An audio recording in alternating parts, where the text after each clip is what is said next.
మనతో పాటు chemistry lecturer Nirmal గారు ఉన్నారు. వారితో మాట్లాడదాం. Hello sir. హలో, ఎలా ఉన్నారు? బాగున్నాను. ఓకే, సో ఆల్మోస్ట్ ఆల్ మన ఆర్ఎన్ఆర్ కాలేజ్ 6 years అప్పటి నుంచి మీరు చక్కగా పిల్లలకి కెమిస్ట్రీ టీచ్ చేస్తూ ఇంత మంచి ర్యాంక్ సాధిస్తూ ఉన్నారు స్టూడెంట్స్ అందరు కూడా. సో ఫస్ట్ ఆఫ్ ఆల్ దానికి all the very best and congratulations sir. బేసిక్గా చాలా మంది పిల్లలు కెమిస్ట్రీ సబ్జెక్ట్ అంటే భయపడతారు. సో దాన్ని ఎలా ఈజీ చేసుకోవాలి అనేది చాలా మందికి తెలియదు. మెయిన్ ఈ పాయింట్ దగ్గర ఫెయిల్ అవ్వడం కూడా జరుగుతూ ఉంటుంది.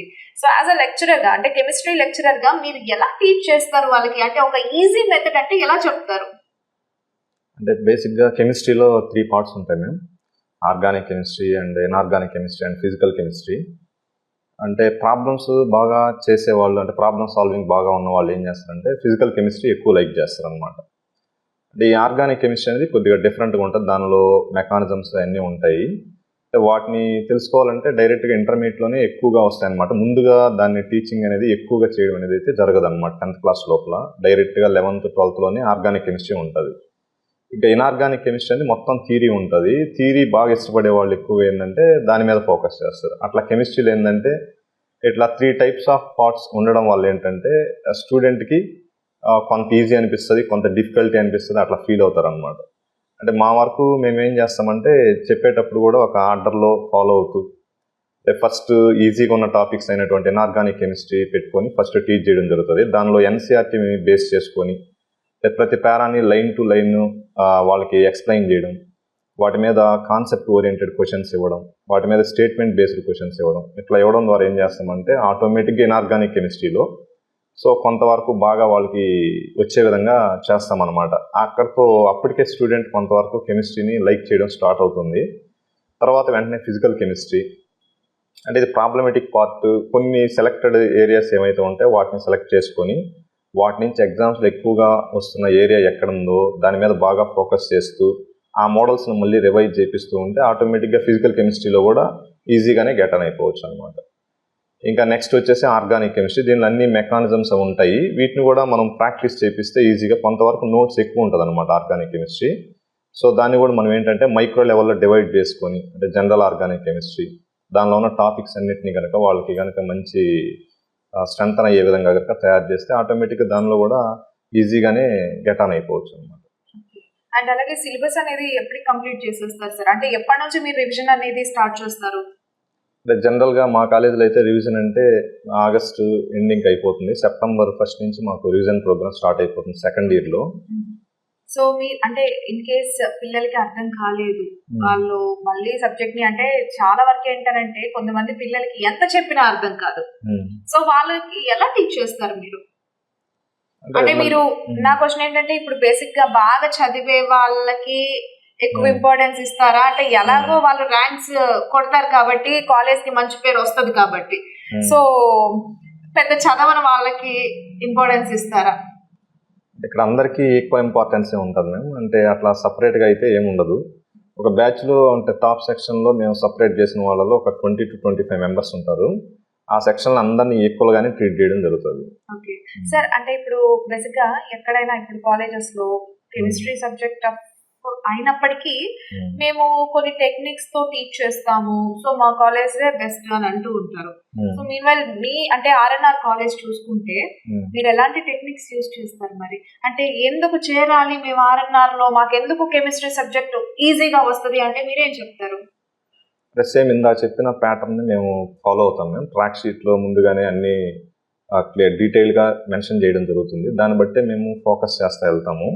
ఒకవేళ ఇన్ కేస్ స్టూడెంట్ అర్థం కానప్పుడు మళ్ళీ వాటిని ఎక్స్ట్రా క్లాసెస్ తీసుకోవడం. ఇక్కడ సీనియర్ లెక్చరర్ ఎక్స్ట్రా క్లాసెస్ కూడా తీసుకుంటారు అనమాట. ఎప్పుడైనా అవైలబిలిటీలో ఉంటారు స్టడీ అవర్స్లో కానీ. వాళ్ళకి అర్థం కానప్పుడు మళ్ళీ టీచ్ చేయడం అయితే జరుగుతుంది ఎక్స్ట్రా అవర్స్లో మళ్ళీ తీసుకొని. సార్ యాజ్ ఏ పేరెంట్ గా అనుకోండి, ఎగ్జాంపుల్ మా అమ్మాయో అబ్బాయో ఉంటారు, వాళ్ళకి ఎంత చెప్పినా అర్థం కాదు, రాదు. సో ఇలాంటప్పుడు హాలిడేస్ లో మీరు పేరెంట్స్ అడిగినప్పుడు స్పెషల్ క్లాసెస్ తీసుకోవడం కానీ ఇలాంటివన్నీ ప్రొవైడ్ చేస్తారా మీ తరపు నుంచి? అలాంటివన్నీ ఇక్కడ ప్రొవైడ్ చేయడం జరుగుతుంది మేము ఖచ్చితంగా. అంటే ఇప్పుడున్న స్టూడెంట్స్ కూడా డే స్కాలర్స్ అయినా కావచ్చు, ఇక్కడ హాస్టలర్స్ అయితే ఇక్కడే ఉంటారు. డే స్కాలర్స్కి అయితే మాకు ఈవెన్ జూమ్ క్లాసెస్ తీసుకునే అవైలబిలిటీ కూడా ఇక్కడ మాకు ఉందన్నమాట. మా చైర్మన్ సార్ గారు ఇక్కడే కంప్యూటర్ సిస్టమ్స్ అన్నీ పెట్టున్నారు. మేము ఈవెన్ డే స్కాలర్స్ ఎవరైనా అవసరం ఉండి వాళ్ళకి డౌట్స్ ఉన్నా కూడా మేము జూమ్ క్లాస్లో చెప్పడానికి మాకు ఇక్కడ అవకాశం అయితే ఉంది. క్లియర్గా కూడా చేస్తున్నాం ఇప్పుడు కూడా అదే వర్క్. అంటే మేము ఆల్మోస్ట్ మార్నింగ్ 7:58 నుంచి క్లాసెస్ స్టార్ట్ అయితే నైట్ 10 వరకు కూడా మేము స్టూడెంట్స్కి అవైలబిలిటీలోనే ఉంటాం అనమాట. అంటే ఈవెన్ డే స్కాలర్స్ అయితే ఎట్లా అవైలబిలిటీలో ఉంటాం అంటే లైక్ ఈ జూమ్ ద్వారా కానీ వాటి ద్వారా మేము వాళ్ళకి డౌట్స్ క్లారిఫై చేయడం ఎట్లా అంటే ఈవెన్ ప్రతిరోజు 10 వరకు అయితే కంపల్సరీ మేము ఇక్కడ అవైలబిలిటీలో ఉంటాం అన్నమాట. హాస్టలర్స్ అండ్ డే స్కాలర్స్ అందరికి. ఆర్ఎన్ఆర్ ర్యాంక్స్ కి ప్రాధాన్యత ఇస్తుందా లేదు అని అంటే స్టూడెంట్స్ కి ప్రాధాన్యత ఇస్తుందా? అంటే రెండిటికి ఇంపార్టెన్స్ ఉంది మేము ఇక్కడ. అంటే నేను ఇక్కడికి వచ్చి ఇప్పటికే అంటే ఇన్స్టిట్యూట్ పెట్టి మనకు ఆర్ఎన్ఆర్ అకాడమీ పెట్టిన తర్వాత 6 years అయింది. నేను వచ్చి 4 years అవుతుంది. ఇప్పుడు 5th year. అంటే ఫస్ట్ ఇయర్లో వచ్చినప్పుడు మా దగ్గర ఏంటంటే అప్పుడు నీట్ మీద ఎక్కువగా ఫోకస్ పెట్టున్నాం ఫస్ట్ ఇయర్లో. అప్పుడు నేను వచ్చినప్పుడు అయితే 120 members దాకా నీట్ ప్రిపేర్ అయ్యే వాళ్ళు ఇక్కడ ఉన్నారు. వాళ్ళల్లో 40 members ఎంబీబీఎస్ సీట్లు వచ్చాయి అనమాట. అంటే 3 members-లో అప్రాక్సిమేట్గా 2 members-కైనా సీట్ వచ్చే విధంగానే అప్పుడు వచ్చింది 40 members-కి. ఇక్కడ మీరు చూస్తే చాలా మంది ఉంటారు ఇక్కడ ఎప్పటి నుంచో వచ్చిన వాళ్ళు కానీ వీళ్ళంతా. అది చాలా గ్రేట్ అచీవ్మెంట్ అనమాట ఇక్కడ. అంటే 120 members-లో 40 members ఒకేసారి అంతమందికి సీట్ తెప్పించడం అనేది. అంటే అప్పుడు హైయెస్ట్ స్కోర్ అనేది రాకపోయినప్పటికీ కూడా ఎక్కువ మంది ఎంబీబీఎస్ సీట్లు తెప్పించాం అనమాట. మళ్ళీ నేను వచ్చిన సెకండ్ ఇయర్లో మళ్ళీ సేమ్ అదే ప్యాటర్న్ ఉండింది. అప్పుడు ఇంకా ఎక్కువ మంది ఉన్నారు. అప్పుడు ఇంకా 150+ ఉన్నారు. అప్పుడు కూడా సేమ్ యాజ్ ఇట్ ఈజ్ అదే విధమైనటువంటి రిజల్ట్ని మేము ప్రొడ్యూస్ చేసాం. థర్డ్ ఇయర్కి వచ్చేసరికి మళ్ళీ నీట్లో టాప్ స్కోర్ని కూడా అచీవ్ చేసాం అనమాట. 600+ స్కోర్ అనేది మేము అచీవ్ చేసాము. దాన్ని కూడా ప్రూవ్ చేసుకున్నాం. అంటే మిగతా కాలేజెస్ వాళ్ళు ఇక్కడ ఎక్కువ సీట్స్ వస్తాయి ఓకే, టాప్ స్కోర్ అంటే ఎలా అని చెప్పి దానికి కూడా మేము ఆన్సర్ ఇచ్చాం అనమాట థర్డ్ ఇయర్లో. నెక్స్ట్ లాస్ట్ ఇయర్ 2025లో నాది 4th year కింద వస్తుంది అనమాట. అంటే జేఈ మెయిన్స్లో కూడా మేము ఏంటంటే టాప్ స్కోరు వచ్చేటట్టు చేయించాము స్టూడెంట్స్ ద్వారా. ఈవెన్ కెమిస్ట్రీలో కూడా 99% వచ్చింది. 99.9% అట్లా వచ్చిన ఇద్దరు స్టూడెంట్స్కి. వాళ్ళిద్దరు స్టూడెంట్స్ ఇప్పుడు ఎన్ఐటీలో ఉన్నారు. ఒకరు క్యాలికట్లో ఉన్నారు, ఇంకోటి ఏపీ ఎన్ఐటీలో జాయిన్ అయ్యారు. మంచి బ్రాంచ్ జాయిన్ అయ్యారు. వాళ్ళు చెప్పిన ఒకసారి వచ్చి మొన్న కూడా మీట్ అయ్యారు ఆ స్టూడెంట్స్.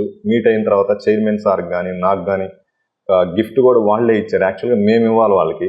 అంటే వాళ్ళకి ఎంత గుర్తుంటే వచ్చి మళ్ళీ అసలు మేము ఎక్స్పెక్ట్ చేయలేదన్నమాట. చైర్మన్ సార్ దగ్గరకు వచ్చి గిఫ్ట్ ఇచ్చారు, నా దగ్గరకు వచ్చేసి మాట్లాడి అండ్ ఈవెన్ మేము ఆ స్టూడెంట్స్తో కూడా ఇంటరాక్ట్ చేయించాం అనమాట వాళ్ళని. వాళ్ళు చెప్పిన విషయాలు విన్న తర్వాత మాకు చాలా గ్రేట్ అనిపించింది అనమాట. మేము చేసిన వర్క్ కానీ అంటే అంత వర్క్ చేస్తుంటాం కదా, ఆ వర్క్ వాళ్ళు ఎప్పుడైతే చెప్పారో మా గురించి అది అసలు చిన్న విషయం అనిపించింది అనమాట. చాలా హ్యాపీగా ఫీల్ అయ్యాను. అంటే ఆ ఇద్దరు స్టూడెంట్స్కి కెమిస్ట్రీలో 99% వచ్చింది. సో ఇప్పుడు 2025-26 బ్యాచ్ నడుస్తూ ఉంది. 25 ఇప్పుడు రాయాలి ఈ ఎగ్జామ్. యాక్చువల్గా ఈ ఎగ్జామ్ రాసే స్టూడెంట్స్ కూడా బాగా ప్రిపేర్ అవుతున్నారు. అంటే మా టార్గెట్ అయితే కెమిస్ట్రీలో ఎట్లయినా సరే 100% అనేది తెప్పించాలని చెప్పేసి అనుకున్నాను నేనైతే.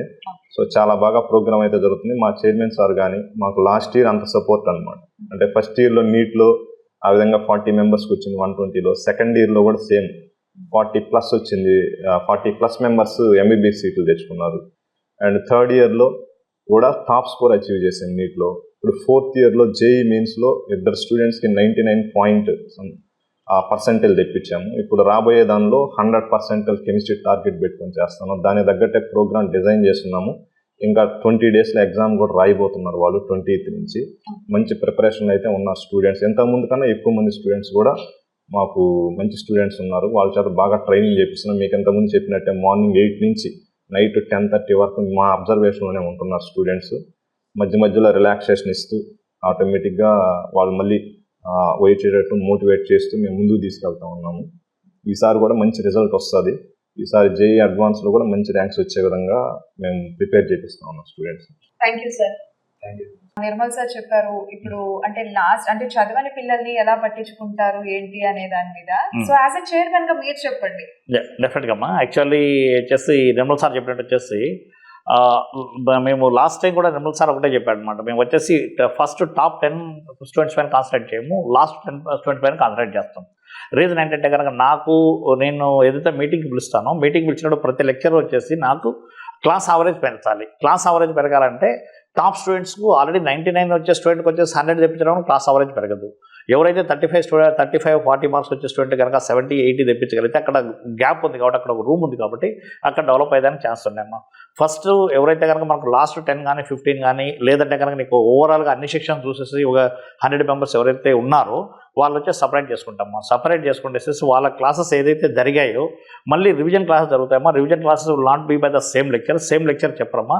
ఇంకెవరైతే కనుక ద బెస్ట్ ఒక సెక్షన్కి చాలా మంచి స్కోర్ వస్తుంది, ఆ లెక్చర్ వచ్చేసి ఈ డల్ స్టూడెంట్స్ ఎవరైతే ఉన్నారో ఆ స్టూడెంట్స్కి మళ్ళీ అదే కాన్సెప్ట్స్ ఎక్స్ప్లెయిన్ చేస్తారమ్మా.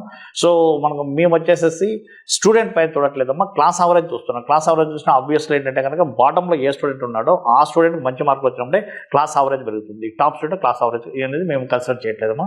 సార్ చెప్పినట్టు వచ్చేసేసి మాకు టాప్ మార్క్స్ వచ్చేసి 648 అమ్మా నీట్లో. మేము 648 వచ్చినా కానీ 648 నుంచి 540 లోపల వచ్చేసి దగ్గర ఇంతవరకు వచ్చేసి 200 మందికి వచ్చారమ్మా. 200 మంది they are in MBBS colleges.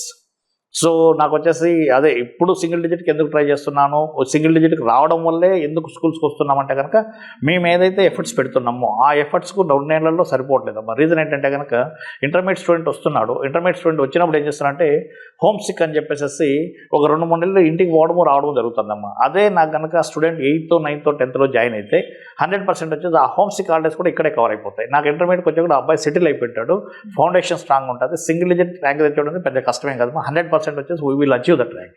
At the same time ఎవరైతే బాటంలో ఉన్నారమ్మా ప్రతి స్టూడెంట్కు నా రెస్పాన్సిబిలిటీ. నేను అందుకోసం చెప్పేసి కింద కూడా మా ట్యాగ్ లైన్ వచ్చేసి ప్రతి స్టూడెంట్ విజయమే 6.5 లక్షలు ఎందుకు పెడతామంటే ప్రతి స్టూడెంట్ ఫస్ట్ ర్యాంక్ వస్తారని కాదు, ప్రతి స్టూడెంట్ ఇప్పుడు 30 మార్కులు వచ్చే స్టూడెంట్ వచ్చే 70 మార్కులు రావడము, 70 మార్కులు వచ్చే స్టూడెంట్ 100 మార్కులు రావడం అనేది మా ఆలోచన అమ్మా. అందుకోసం వచ్చేసి ఏ స్టూడెంట్ అయినా కానీ ఆ తల్లిదండ్రులు 2 years అయిపోయిన తర్వాత వాటి భుజంపై చేసుకొని హ్యాపీగా సంతోషంగా బయటికి వెళ్ళాలనేది ఆలోచన అమ్మా.